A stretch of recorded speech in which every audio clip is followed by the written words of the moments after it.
right, folks, this ground cover is Epimedium. Only the genus do I want you to know. Epimedium, quite large genus, many species, and many cultivars of that. Now, Epimedium or bishop's cap, this is going to be a herbaceous perennial. All right, most die down to the year. I think there are some that are evergreen depending on the location. But they are herbaceous perennials, great for shaded areas. Now, folks, they grow kind of rhizominously, all right? So they'll spread plantlets through the underground stems and stolons, or the rhizomes rather, and they'll spread out and kind of encompass a garden area. They're not aggressive in the sense of being weedy, but they do spread really easily. Now, how to identify Epimedium as a genus when there's so many different types? Well, what I've done is just kind of broken off one of these small little individual plantlets, and how I would describe the plant overall stems and structure would be wispy or wiry. These kind of wiry branches, they're very tall, very pubescent stems. The foliage is always clustered at the very tips. The foliage can be a wide range of shapes and sizes, but what I want you to kind of focus in on is that most leaves on Epimedium are going to be either sagittate, or, let me remove that catkin from the oak tree, they're going to be sagittate, like this one, arrowhead shaped, or cordate, heart shaped, like this one. So cordate or sagittate leaves, which are fairly unusual leaf shapes compared to anything we've done this semester, so kind of note that for Epimedium. Here's that kind of wiry or wispy stem, very thin, very narrow, wiry stems, all right?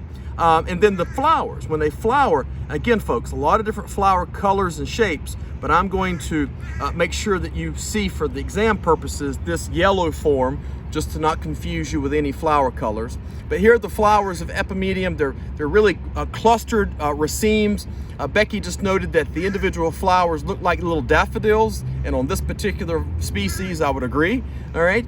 But all of those features, the form, ground cover habit, spreading by rhizomes, cordate or sagittate leaves, wiry or wispy stems, all of those features for Epimedium. Wow, Bignonia capreolata, the crossvine. Folks, this is one of the best, and we're saving it for last.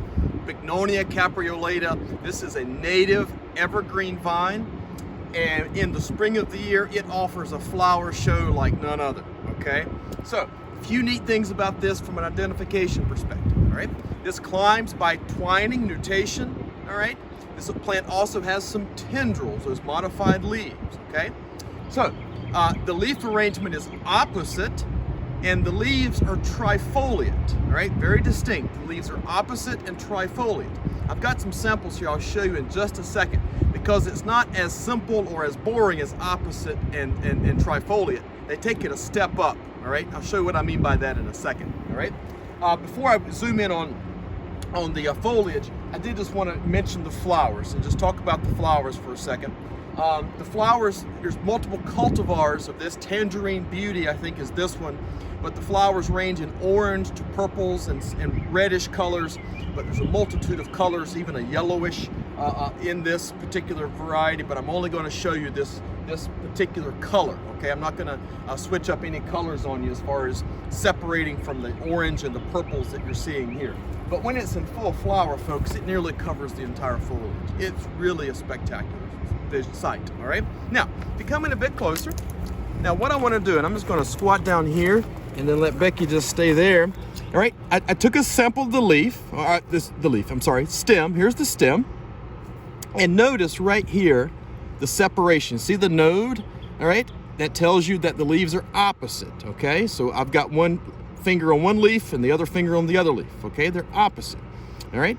This is another node, and I broke this leaf off, and this is the leaf itself, all right? Well, Brian, you said it's trifoliate. I only count 1, 2 leaflets. How does that make trifoliate? Well, folks, look where the tendril is. The tendril is the third leaflet. A tendril, if you remember, is a modified leaf used for climbing, and in this case, not the entire leaf modified to a tendril, but only one of the leaflets has turned into a tendril. So you get 2 true leaflets and 1 tendril, and then after the tendrils fall away, what you'll often see on the plant is this.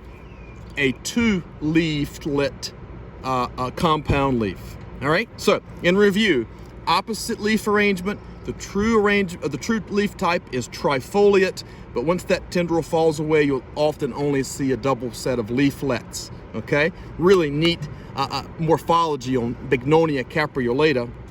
And then to take a closer look at those flowers with that yellow throat, a yellowish orange throat on the inside.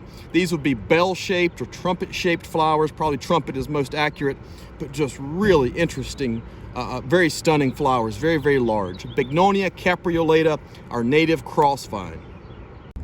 Calicanthus floridus, Carolina allspice, or Sweet Betsy.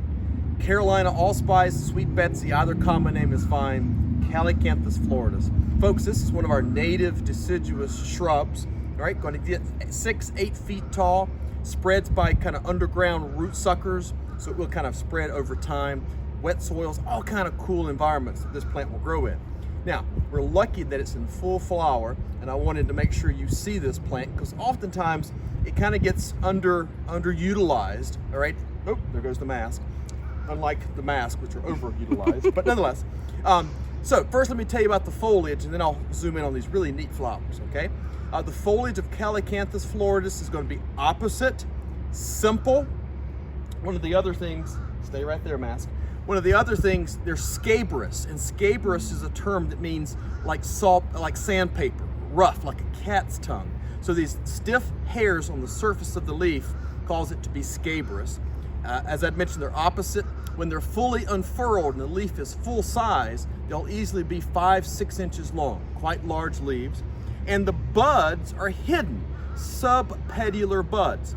I'm not going to ask, that's not going to be a key ID feature for you right now. I'll show it to you in the lecture portion so you can see when you remove the leaf, remove the petiole, there's a tiny black bud hidden. So in the summer and the fall of the year, it's easy to walk up to it and you see no buds at all because they're hidden inside of the petioles. But for right now, the flowers are going to be key in identifying this plant. Okay, so there's the foliage characteristics. All right, now take a look at these flowers. Now, everything's covered in pollen, as we all are right now, but these flowers are clustered about 1 inch in diameter and height, and they're this really neat kind of chocolate maroon color. A really neat flower color. This is as large as they'll get. These ligulated or strap-like petals clustered together. There's a wonderful fragrance to Calicanthus, hence the name Sweet Betsy is one of the common names. And these little flowers, when picked, will float in water for a long time. I remember growing up, a gentleman in my church would always pick these this time of the year and put them in his pocket, and he would give them to all the little girls and what I called his girlfriends at church. He'd give them all in these little Sweet Betsy flowers, and then you sit in church and you smell people, no, you don't smell people, I hope. You see people smelling the little flower buds all throughout church, all right? Keeps people awake. Nonetheless, I digress with that story, but there's wonderful maroon little flowers on Calicanthus floridus. And the neat part of this plant is in the fall of the year when these flowers will yield fruit. And the fruit structure, we happen to find one, and this large sac-like structure, they can be easily 3 to 4 inches long. I'm going to move the branch down. When you open this, there's dark brown seeds on the inside, but this thing almost looks alien. All right, this is the actual fruit structure, and if I open it, oh my goodness, look at all the seeds. You too could have Calicanthus floridus all in your home, as there are those beautiful seeds. I think seeds are beautiful. They should be beautiful. Beautiful seeds of Calicanthus floridus with the leaves and opposite leaves and those beautiful maroon flowers. All of your features right there together for Sweet Betsy. Cryptomium falcatum, holly fern. Now folks, this is the only fern that we're going to learn in this spring course, all right? This fern behind me is an evergreen fern. There's deciduous, there's evergreens, short, tall, there's a lot of different ferns used ornamentally, all right? Not a huge number per se, but there's a lot of variation in the number of ferns that are used. Cryptomium falcatum, the holly fern, is one of the most common, as this one is hardy and it's evergreen, all right? So when we talk about ferns, we'll refer to the leaves of ferns as fronds, and then the individual leaflets as pinna or pinnules, okay? So the terminology changes just a bit, but I'm not going to ask that you know that. When you're looking at one frond of Cryptomium falcatum, all right, you can look at the leaflets as being alternate, all right? The leaflets would be lanceolate in shape, all right, kind of like a spear-shaped, lanceolate-shaped leaflets or pinna, and they're serrated, all right? Notice that long acuminated tip. Now, one of the other things, and I'm gonna move this here so you can actually just see it, these leaflets often will have a hook shaped to them, and the term to describe that is falcate. Hence the name Cryptomium falcatum for the holly fern is these falcate or slightly hook-shaped leaflets or pinnules, serrated, alternate going down the stem, and then it being a fern, of course, they reproduce by spores, and on the back of these pinna are the actual sporangia or the little sori where the spores have been or will be produced, and then they blow into the air, and then they're reproducing through the air via the spores. But you can see those sori on the back of the fronds very, very easily. So the fern features should make Cryptomium falcatum pretty easy to identify. Rhododendron Indicum, Southern Indian Azalea. Rhododendron Indicum, Southern Indian Azalea. Now folks, rhododendron is a massively large genus, and if you know anything about azaleas, you know there's a lot of them, and there truly are. The only one I want to highlight this spring is kind of our traditional Southern Indian Azalea, Rhododendron Indicum, and this is one of the most common and traditional of all the azaleas, okay? This plant is evergreen to semi-evergreen, easily gets 8, 10, 12 feet tall, equally wide, so it's a big evergreen shrub. The leaves of rhododendron are going to be alternate and simple, white pubescent, brown pubescence underneath. But what you'll often find with the foliage on rhododendron is it's clustered to the very tips of the branches, even on fairly large trees, okay, or shrubs, I should say. Now, key ID feature that you want to know and that you do know and recognize is going to be the flowers. And the flowers of the Southern Indian Azalea are going to be fairly limited. You get white, pink, and purple. All right, that's pretty much the extent of this group or this species of rhododendron. There are some of the Japanese or Asian type rhododendrons that have a plethora of different colors, from salmon and pinks and oranges, crazy, crazy colors. But this one, white, pink, and purple, are going to be your 3 flower colors. Now, if you can zoom in a bit more, come in just a bit more. All right, looking at one of these individual flowers, all right, you see the corolla, all right, the fused petals.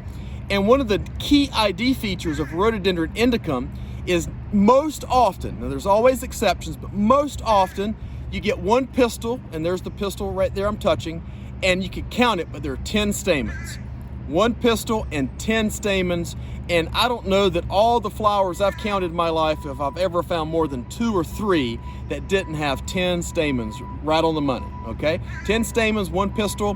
One of the other key ID feature of this large flower on this azalea are what I call the freckles, all right? See the eye spots, the freckles on the dorsal petal. And by dorsal, I just mean the upper petal on the flower, kind of like the dorsal fin on a shark is the one above the water. All right, if you're seeing it above the water, you better swim fast. But nonetheless, here's this dorsal petal. You see those freckles or those eye spots, and that's the only place on that flower that you'll see those dots or those eye spots. Okay, so in review, you've got an evergreen plant, alternate, simple leaves, pubescent. But folks, those white, purple, or pink, large flowers with upper dorsal petal freckles and 10 stamens, 1 pistil. All of those are basic ID features for Rhododendron Indicum, Southern Indian Azalea. Gelsemium sempervirens, Carolina yellow jessamine, not jasmine, but jessamine. Gelsemium sempervirens, Carolina yellow jessamine. Now, this, folks, is our state vine. This is the state vine of North Carolina. This is a native evergreen vine, all right? Climbs by nutation or twining. And just driving around the last week or so on the side of the road and the edge of the wood line, I've seen a lot of these yellow vines kind of scampering over other plants or fences. This is what you're going to find. It's one of the only, maybe the only yellow flowering vine, all right, certainly that we're going to do this semester. So vine and yellow, it's got to be Gelsemium, okay? But a few other features about this, other than I mentioned being a vine that twines by nutation, right? The leaves are going to be simple, and these simple opposite leaves are going to be, sorry about the lighting, folks. It is very harsh in the middle of the Sahara Desert out here, it feels like right now. But here are these simple leaves okay? They're broadest below the middle, so it'd be ovate with a very pointed, acute apex, all right? Being evergreen, they are a bit thick or coriaceous, and you can kind of see how they kind of spiral around, even though they are opposite here on the twig. The main attraction, of course, here this time of the year are those bell-shaped flowers, all right? These bell-shaped or campanulated shaped flowers, brilliant sulfur yellow. We've seen a lot of yellow plants this spring, but none that are vines, okay? So let that be key ID feature.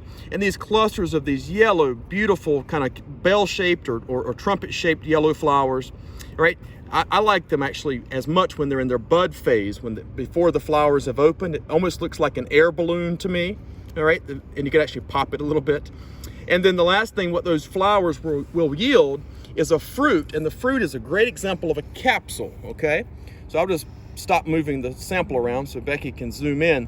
But these capsules are persistent on the plant, okay? And they're persistent, just hold it steady right there for a second.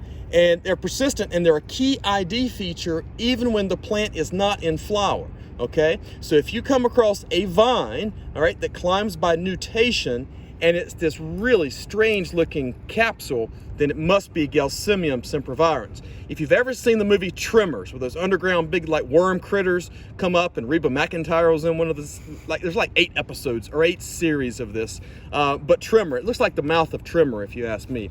But now you're Googling, what is that? But there's the mouth of the tremor right there. Ooh, okay, that's enough. Gelsemium sempervirens, Carolina yellow jessamine.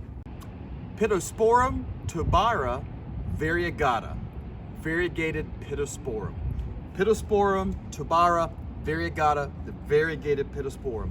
Folks, this is going to be an evergreen shrub, large, all right, 10, 12 feet easily, all right, pretty aggressive growers.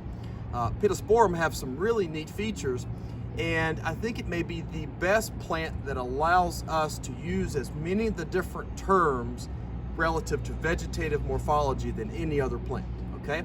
Let me rattle off a few, then I'll show you some of these that are key for identifying. All right, so what does Pittosporum's foliage look like?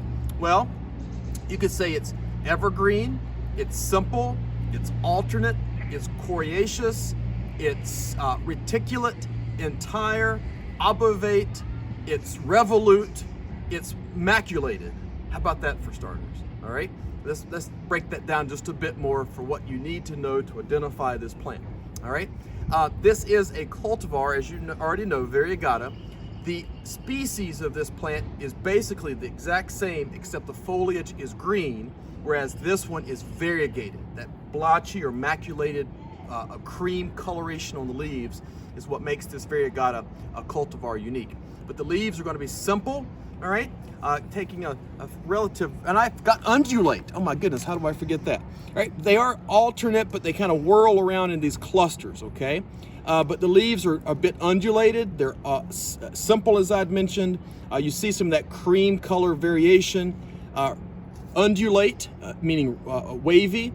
And on the back side, I'll pause right there, there's the reticulate venation, very distinct reticulate venation that we've seen in a couple of plants this spring, but not that many, all right?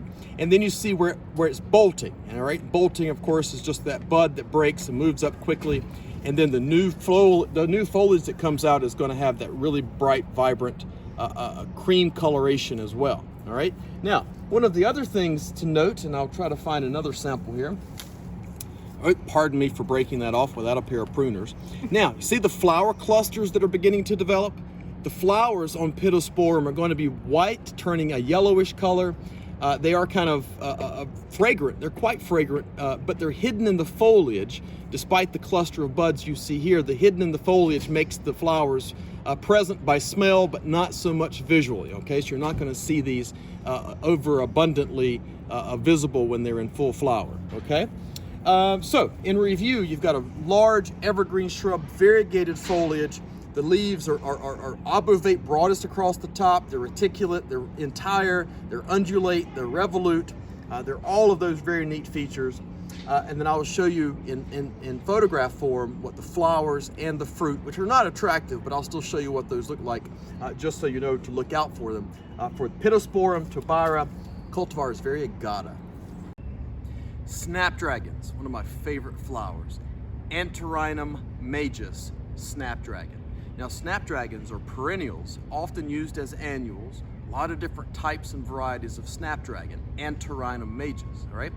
Now, these are going to be wonderful examples of plants that bloom in the early spring and that bolt up. And bolting is just a term to mean when the flowers come up really quickly on the flowering stems, okay? So very fast, marvelous plants. But the flowers on snapdragon are so unique, okay? So I'm not going to spend much time on the foliage, all right, just because the flowers were so key on recognizing snapdragon and why snapdragons are so popular, okay? So you're never going to see snapdragons from the purpose of an exam that do not have the flowers. So first, before I show you the individual flowers, if you look at the inflorescence is going to be a raceme, all right, and this one is blooming from the bottom up, and notice how the buds get smaller and smaller as you move up the inflorescence, all right? That means if you go back to our floral morphology lecture, this inflorescence type would be indeterminate because it blooms from the bottom, the older buds, going up to smaller buds, and they continue to make flower buds. So a great example of an indeterminate inflorescence, okay? A lot of flower colors on snapdragon, but let me just show you an individual flower, and it's one of the neatest flowers in its structure, all right? Now, it is also a bilabiate flower, so just move the camera up there. And bilabiate meaning two lips, all right? And there's a top lip I'm holding and a bottom lip, and notice that I can open it up. So it's like wah, wah, wah, wah, wah. So it talks like Charlie Brown's teacher, if you've ever seen Charlie Brown. Wah, wah, wah, wah, wah. But there's the talking flower, all right? So, Antirrhinum majus, snapdragon, this large two-lipped or bilabiate flower, many different colors, large two lips that are closed. You can always open it up and have a fun time talking to your friends through the mouth of a flower. Antirrhinum majus, snapdragon. Spirea cantoniensis, Reeves Spirea. Spirea cantoniensis, Reeves Spirea.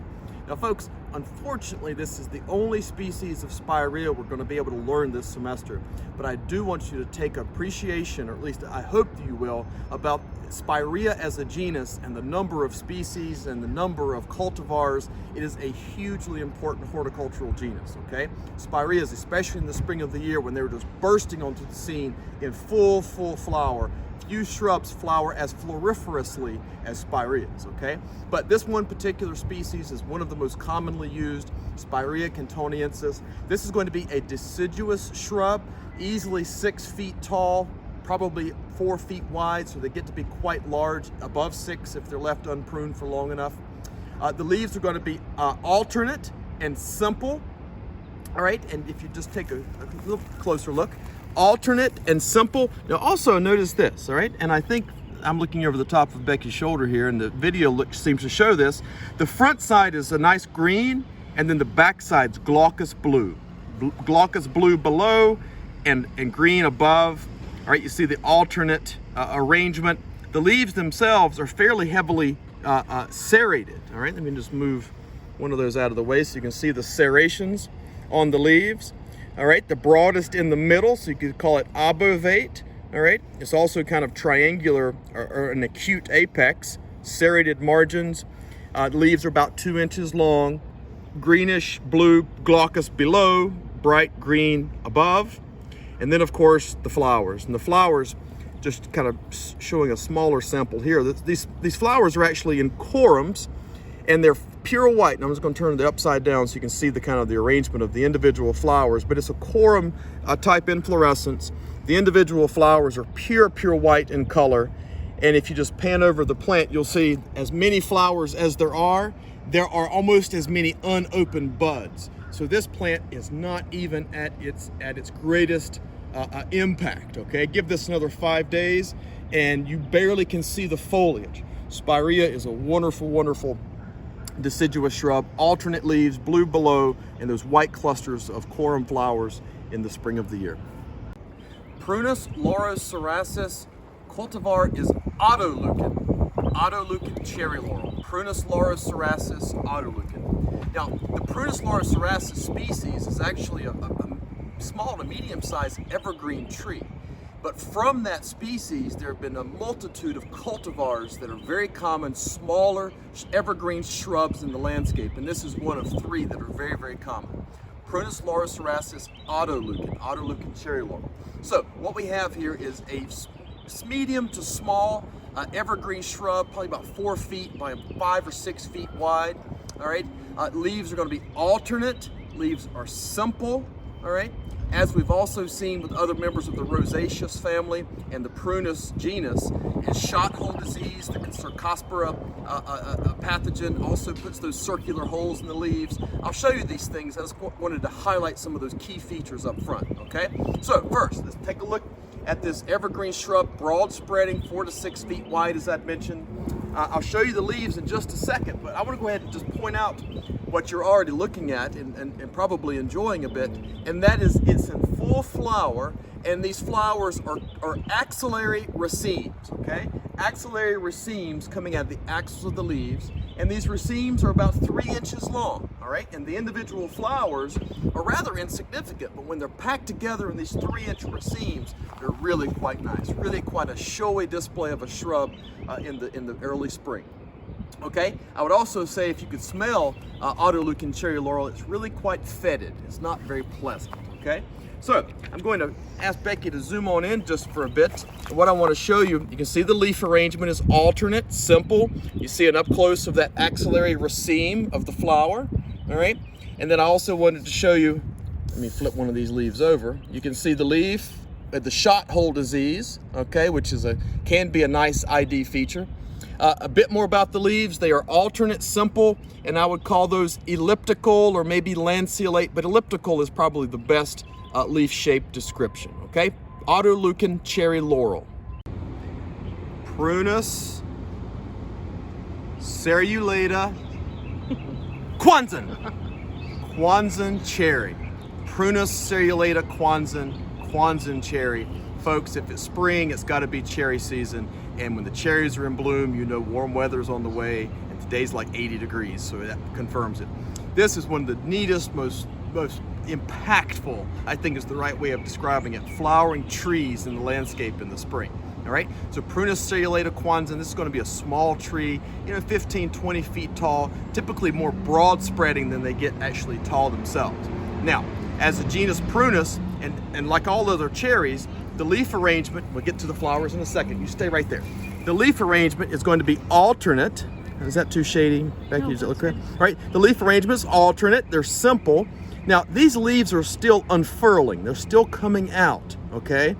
I will not show you this on the quiz this semester without the flowers, okay? So don't worry about that, but I did want to show you, as these leaves continue to expand, they'll get 5 inches long, so really long leaves. Very, very serrated with long acuminate tips. Look at those long acuminated tips, all right? Really neat. And then also, and I'll stay still so Becky can zoom in, there are glands on the petioles themselves, all right? There are glands, and if you can't see them, I'll show some images of them in lecture.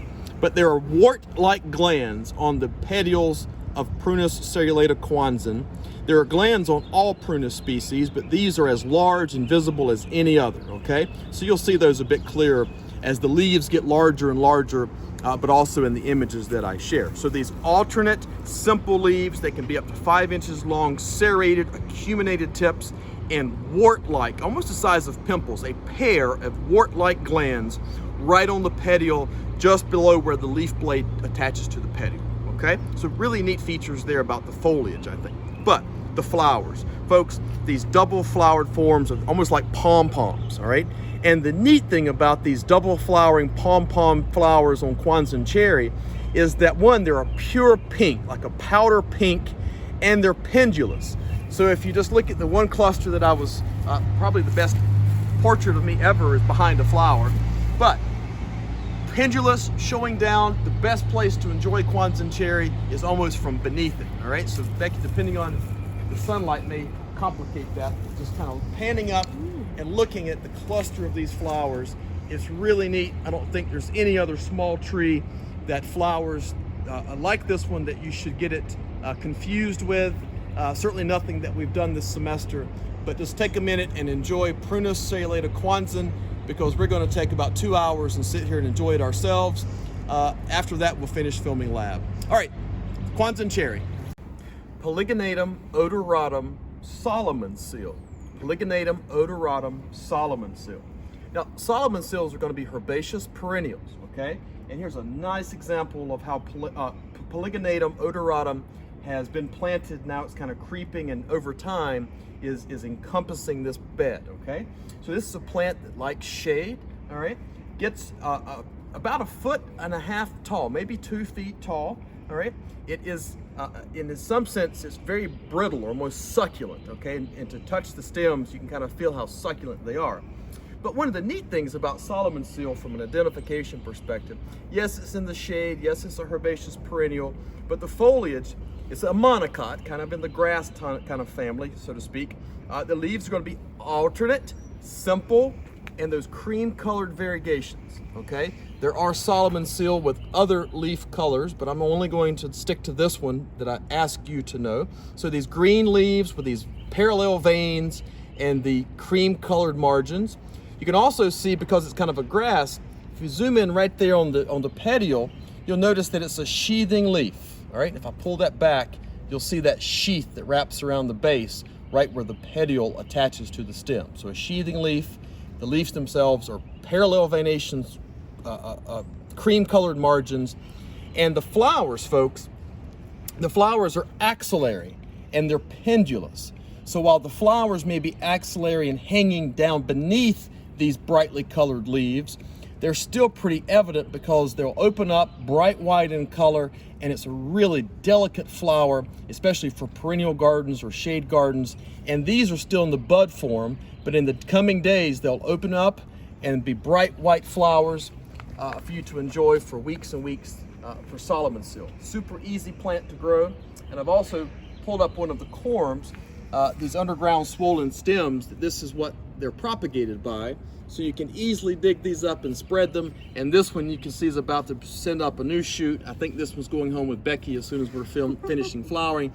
So she too can enjoy some Polygonatum odoratum Solomon seals in her garden.